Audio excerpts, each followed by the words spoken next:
Oke, jadi gini ya, kita semua pasti udah pernah dengar quote legendaris, si miskin makin miskin dan si kaya makin kaya. Dan tiap ada yang kayak gitu, pasti ada orang yang sosok ngomong, ya itu mah masalah mindset bro, masalah mindset. Masalah mindset pala lu, mindset lagi bro.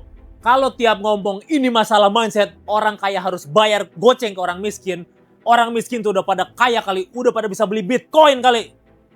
Karena faktanya mau dari riset Harvard, riset World Bank, atau semua riset jurnal-jurnal keuangan juga bilang kalau ketimpangan itu nyata, struktural, dan bukan dari kurangnya kerja keras. Lihat aja laporan dari OECD dan World Inequality Lab. Mereka bilang kalau top 1% itu kayak punya cheat GTA-nya ya, tapi versi ekonomi. Mereka investasi, uangnya muter, dapat bunga, dapat dividen, dapat akses. Sementara yang bawah, gajinya naik 3%, inflasinya naik 6%, harga kos naik 10%. Yang naik doang paling motivasi ngepost di TikTok supaya FYP bisa sampai 300%. Ya karena hiburannya cuma itu kali.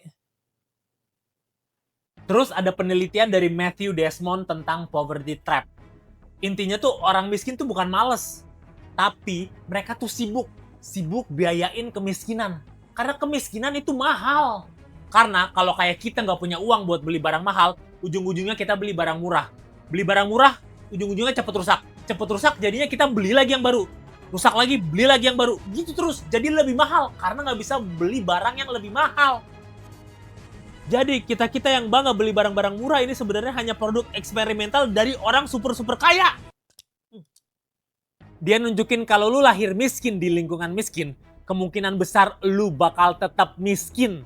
Bukan karena lu gak mau berubah, tapi sistemnya tuh udah kayak pintu di Lawang Sewu.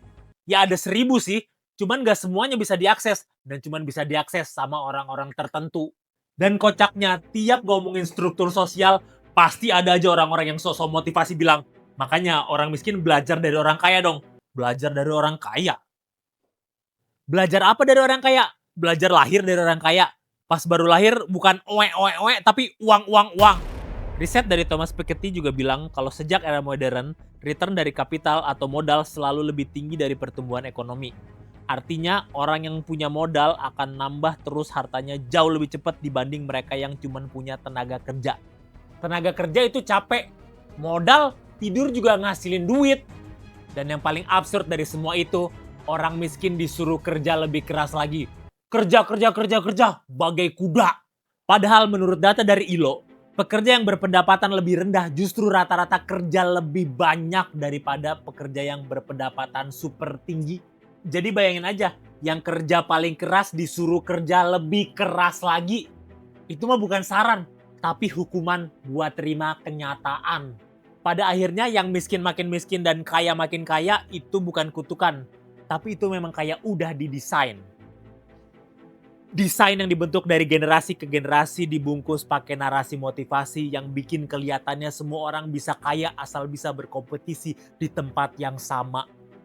Padahal kompetisi apa? Misalkan main bola. Kalau orang kaya dan orang miskin main bola aja udah ketimpangannya udah kelihatan. Ibaratnya yang satu pakai sepatu bola, yang satu pakai sendal swallow. Yang satu bisa nendang, yang satu bisa terbang. Burungnya di swallow. Jadi intinya begini, selama sistemnya gini-gini aja, selama aksesnya nggak diratain, selama kekayaan diwarisin dan kemiskinan dibiarin, jangan heran kalau hidup rasanya kayak pertandingan aja tapi skornya udah diatur, wasitnya udah dibeli. Karena pada akhirnya yang miskin disuruh realistis, yang kaya bebas ngambil risiko. Yang miskin disuruh hemat, yang kaya suruh diversify. Yang miskin disuruh bersabar, yang kaya disuruh pilih mau investasi di mana. Dan pasti bakal banyak orang-orang yang bilang ke kita orang miskin kalau paling itu mah cuman iri. Gak ada yang iri-iri kalau ternyata itu memang reality.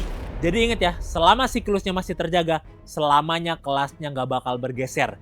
Yang kaya makin berjaya dan yang miskin semakin disuruh buat percaya. Jadi pada akhirnya bedanya cuma satu. Si kaya yang makin naik adalah asetnya, sementara si miskin yang makin naik adalah asam lambungnya. Ini bukan salah nasib, ini salah tata kelola.